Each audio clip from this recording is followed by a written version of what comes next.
आपने वेतन बढ़ाया है? नहीं बढ़ाया है। मजदूरी बढ़ाई है? नहीं बढ़ाई है। Now, the Mathura Chief Medical Officer, Dr. Radha Vallabh, has made a statement on a collision in UP's Mathura, claiming 4 lives. He says post-mortem examinations are currently being carried out here. 2 teams are involved and our entire medical team is fully deployed. All the bodies will be identified through DNA samples. The official number of bodies remain unknown. Let's listen in. Highway पे accident हुआ है। इसमें कई बसें थी, वो एक के ऊपर हो गई टक्कर मारते हुए, और इसके बाद वहाँ पे आग बाग लग गई है। कुछ कितनी बॉडी अभी तक आ चुकी है? अभी बॉडीज के बारे में बिल्कुल से ज्ञात नहीं है। बाकी यहाँ पीएम की व्यवस्था कर दी है, 2 टीम्स लग गई हैं और बाकी हमारा पूरा चिकित्सक दल पूरा बॉडी पूरी तरह से जल चुकी है, तो कैसे आप लोग उनको आइडेंटिफाई करेंगे? डीएनए के थ्रू पहचान की जाएगी सबके DNA sample. All right, viewers. Now we have Veer Narayan Sharma joining me with more details. वीर, हम ये सुबह से ये खबर ट्रैक कर रहे हैं और अब मथुरा के चीफ मेडिकल ऑफिसर की स्टेटमेंट आई है, इसके बारे में हमें आप और क्या जानकारी दे सकते हैं?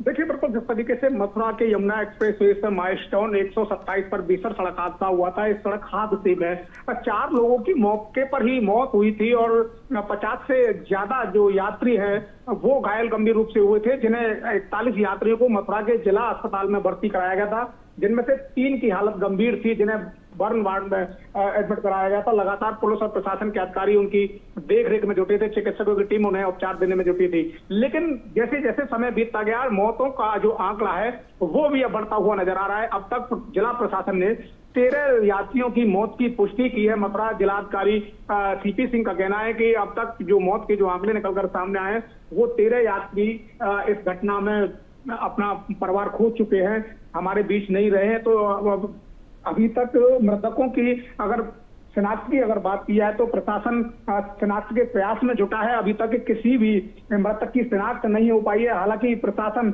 ने बीच में ये भी कहा था कि ये एक जो मृतक है वो प्रयागराज का रहने वाला है, जिसका नाम अखिलेश प्रताप है। लेकिन प्रशासन की जो व्यवस्था है उनको लेकर के जो उनके तीमारदार हैं, उनके जो मिलने वाले जैसे जैसे सूचना पाकर मथुरा पहुंच रहे हैं, संतुष्ट नजर नहीं आ रहे, क्योंकि हादसा इतना बड़ा है कि अलग अलग अस्पतालों में घायल व्यक्तियों को भर्ती कराया गया और भर्ती कराने के बाद जैसे ये सूचना उनके परिजनों को लगी तो अलग अलग अस्पतालों में उनके जो परिजन है वो यहाँ लगातार पहुंच रहे हैं।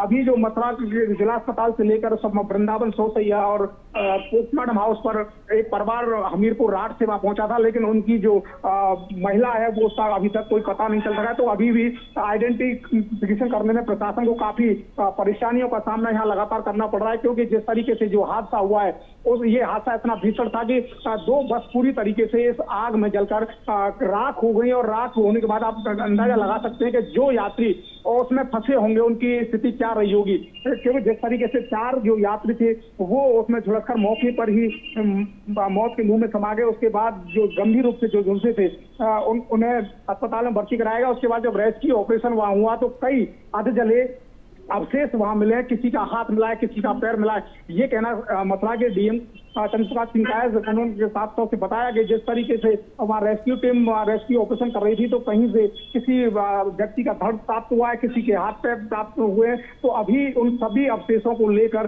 पोस्टमार्टम हॉस्पिटल में रख दिया गया है। हालांकि प्रशासन की ओर से 17 बैग पोस्टमार्टम हाउस पर मंगाए गए, तो इसका आशंका ये भी व्यक्त की जा रही है कि 17 से अधिक मौत का जो आंकड़ा है वो यहाँ पहुंच सकता है। लगातार प्रशासन के जो अधिकारी हैं वो इस पूरे घटना पर निगरानी बनाए हुए, डीएम एसएसपी स्वयं मौके पर हैं, उनका साफ तौर से कहना है। हालांकि जो पुष्टि हुई है अभी तक डीएम ने यही कहा है कि 13 लोगों की मौत की पुष्टि हुई है। बाकी जो अवशेष हैं तो उनके सत्यापन होने के बाद ही आगे की कार्रवाई की जाएगी और आगे की जो प्रक्रिया है वो लगातार अभी भी जारी है। शिनाख्त के प्रयास किया जा रहा है। मथुरा डीएम के द्वारा एक कंट्रोल रूम बनाया गया। कंट्रोल रूम में एडीएम वित्त को ये निर्देश दिए गए कि कंट्रोल रूम के नंबर जारी कर दिए जाए और उनका ज्यादा से ज्यादा प्रसारित हो, जिससे कि जो घटना में हताहत हुए हैं लोग उन तक ये सूचना पहुंच सके और यहाँ संपर्क सीधा जिला प्रशासन से हो सके।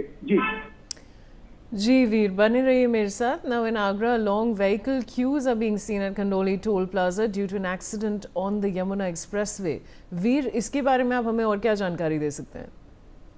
तो जिस तरीके से ये घटना हुई, प्रत्यक्षदर्शियों से इंडिया न्यूज लगातार बात कर रहा है। जिला अस्पताल में एडमिट लोगों से इंडिया न्यूज ने बात की, वहाँ साफ तौर से यही कहना था कि जो जब ये हादसा हुआ तो हादसे के बाद वहाँ चीख पुकार मची। लोगों प्रत्यक्षदर्शियों ने 112 नंबर डायल कर पुलिस को सूचना दी, लेकिन जिस तरीके से जिस तत्परता के साथ राहत सामग्री मौके पर पहुंचनी चाहिए थी वो नहीं मिल पाई। हालांकि पुलिस और प्रशासन के अधिकारी जरूर मौके पर पहुंचे, लेकिन जिस तरीके से फायर ब्रिगेड की गाड़ियों को तत्काल तत्परता से वहां पहुंचना चाहिए था, स्वास्थ्य विभाग को वहां मौके पर पहुंचना चाहिए था, लेकिन वो नहीं पहुंच पाए। कुछ गाड़ियां भी कम पड़ गई क्योंकि हादसा इतना भीषण था कि जिसमें 50 से ज्यादा लोग घायल हुए, 4 लोगों की मौत हो गई और एक्सप्रेस वे पर कई किलोमीटर लंबा जाम भी वहां लग गया था। तो लोगों को ले जाने निकालने में भी काफी परेशानियों का लगातार सामना करना पड़ा। तो इसी की वजह से जो लोग हैं वो मौत के मुंह में समा गए, क्योंकि समय से अगर इन्हें उपचार मिलता तो शायद इनकी जिंदगी बचाई जा सकती थी।